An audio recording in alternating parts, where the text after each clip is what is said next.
अस्सलाम वालेकुम। मैं पेशावर की रिहायशी हूँ। मेरा नाम सिद्रा अहमद है।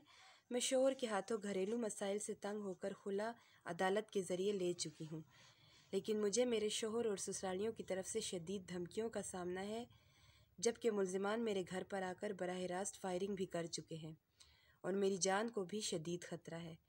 मैं 5 दिन से थाना शाहकबूल में FIR दर्ज करवाने की कोशिश कर चुकी हूँ, जबकि पुलिस को मौका वारदात से फायरिंग के शवाहिद और गोलियों के खोल भी बरामद हो चुके हैं। इसके बावजूद भी पुलिस FIR दर्ज करने में ताख़ीर कर रही है। पुलिस ने अब तक की कार्रवाई में मुल्ज़िमान को कस्मों की बिना पर छोड़ दिया है।